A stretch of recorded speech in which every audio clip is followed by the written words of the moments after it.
Welcome back to What Arty Noobs for General Disturbance. This is an M40 M43, the Tier 8 American SPG. It's located on the south spawn of Cliff, and this one is under the command of Goliath Killer 1. Well, I can actually tell that that is the M43 because it's got the 8-inch howitzer on it. How do I know that? Well, the barrel does not extend over the front of the vehicle. That means it's an 8-inch barrel. Now, they only built 24 of these. Yep, and some of them were actually built from the hulls of the M40s as well. They took the 155mm gun off them and put the 8-inch howitzer on instead. Only one of these saw action in the European theatre during World War II, and it was actually brought out as a test vehicle just to see how good it was. It's made using the hull of the Sherman, but with a very big artillery piece put on top. Well, Goliath Killer's found some targets to shoot at, and well, this is a tier 8 game, and well, there's a Lynx going up to the top to the lighthouse. He's well trying to get his aim on that, but instead he's been distracted because he's found one of his opposite numbers. Yep, that's an M40 M43, and there's only one RC on the enemy team, so he's looking to take that guy out, and he did it. Counter battery. And that means the rest of the players on his team are now going to be able to enjoy the game Arty free. And it also means he's not going to be counter-batteried. And that's more important. Okay, reload time is actually quite long, 39.69 seconds. He's not using premium consumables. In fact, actually, he's not loaded a med kit at all on this Arty. He's got a fire extinguisher and a repair kit, but no med kit. And that could be a bit of a problem. He may have forgotten to click the button that automatically renews it. He's firing around in and splashes the IS-3A. Now, he doesn't need to keep changing position now. I think he forgot that he'd actually killed the Arty, so he doesn't have to move. He did so, I think, out of habit. Now, there is something I should actually report to most Arty players. Yes, I've heard some rather startling rumours that some of the people have been actively making cheat mods for artillery, and that they've now come up with a mod which actually designates where the artillery on the enemy team fired from, and that some people have started installing this mod on their servers. Now, if you do so, it will be cheating and Wargaming will take action against you. Lovely shot kills the Object 252U. From what I understand, the mod works the moment that the Arty fires and tells you exactly where they are so that you can fire back. Now, the problem is that you don't know if the other player is using the mod or not, but if you suddenly get counter-batteried and you change position and you fire again and somebody counter-batteries you again, even though you change position, there's probably a pretty good chance that they are using the mod, and it might be a good idea to let Wargaming know so that they can have a look at the server for that person, because they might be due to have a ban. Oh, we just lost a Progetto.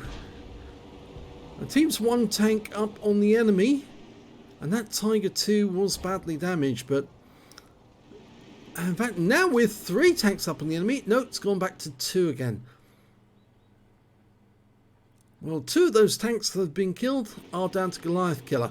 So let's see if he can get another one. That Tiger 2 is actually headed down towards the Lorraine 40, who was just down this end. He's almost ready to shoot. Lining him up. Rounds out. This looks good. And splashes the Tiger 2. And he's still stunned, which makes it easier for the Lorraine 40 to just get a kill. But in fact, it was the Wizzy 1201 GFT who got the kill instead. He's up in the tank destroyer nest at K5. Okay, we've got an LHMTV. He's very low on hit points, and well, only a slight splash will be enough to take him out. There you go. There's the Lynx, and there's the Lorraine 40 ton up there as well. One shell in this direction, and that Lynx is going back to the garage. Rounds out. Oh, unfortunately, he fired the round just as the Lynx was wiped out by our Malbreaker.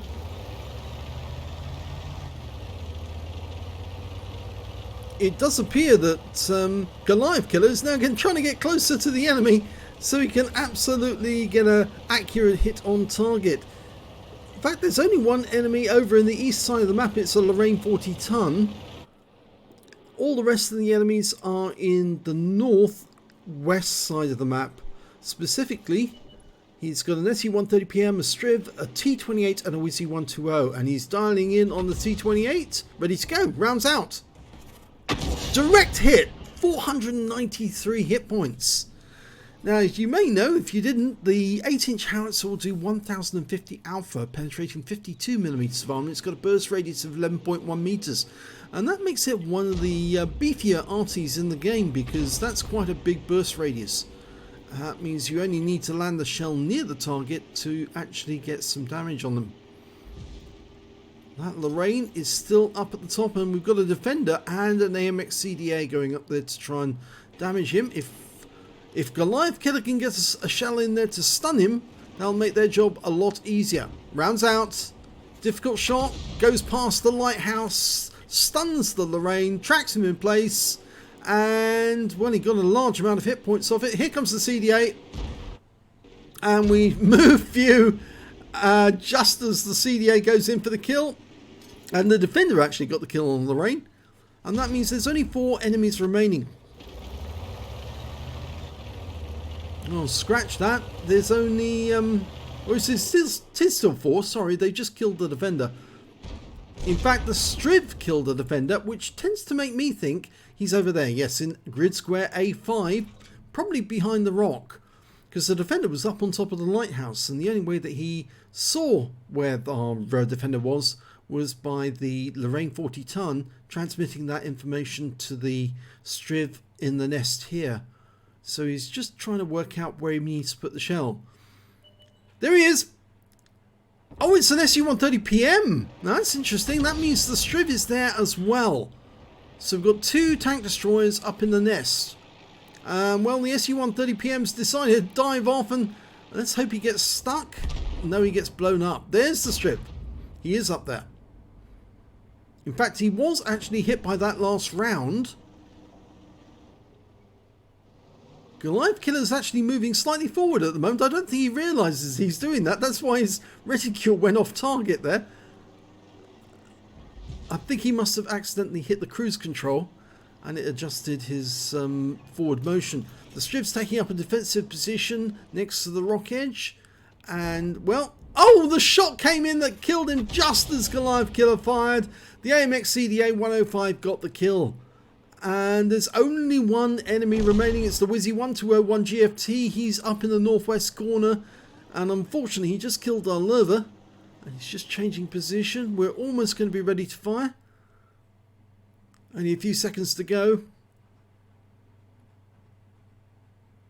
Can't see that wall being knocked down. So, oh, there he is. Okay, he's been spotted. Lining shot up. We might get a chance. One more shot.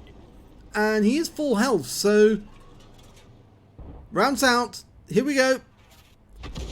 A nice splash for 317. He's now taking damage, which means Goliath Killer's picking up stun assist. And there's the kill. And that wins the game.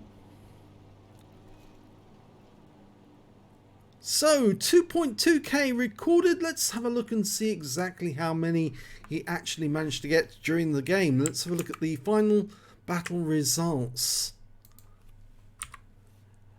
Well, it was an ace tanker for Goliath Killer 1 in the M40 M43.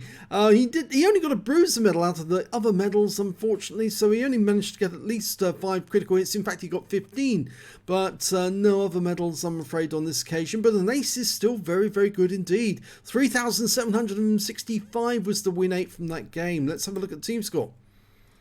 Well, we can see he didn't get the highest damage in the game. No, I'm afraid not by a long chalk. In fact, actually, he was 5th on damage because the Lorraine 40 ton managed to get the highest with 4190, and he picked up the high caliber and Confederate, whilst the Lanson C managed 2986, and then the SU-130PM on the enemy team 2927. And the Malbreaker 2769, he picked up a Spartan. And then we've got Goliath Killer with 2685. When it came to kills, the top scorer was the Lantern C with 3 kills, but Goliath Killer came joint second with 2 kills. And when it came to base XP, he's second on the table. The high scorer was that Lorraine 40 ton. Again, he was very active. 1,290 basics to him, 1,127 to Goliath Killer, 1,101 to the Lantern C. He fired 11 rounds, got 3 direct hits, no penetrations but 11 splash. Damage of 2,685 hit points, all of it at more than 300 meters. He damaged 9 of the enemy, killed 2, and did 338 hit points of damage assistance and 1,998 hit points of stun assist off 9 stuns. On a free play account, he earned 32,391 credits, and after ammunition resupply, and these shells are expensive, he still made a profit of 11,821 credits. He received 1,127 XP, got 4,508 from the holiday ops, and took away 5,635 altogether. So a very good round, and that round was helped a lot by the fact that he actually did a counter battery straight away. One of the members of his team spotted the enemy Arty on the move, and that allowed Goliath Killer to go in there, get the kill, and that made it so much easier for his team during the game because he was the only Arty stunning the enemy, and well, it made a difference.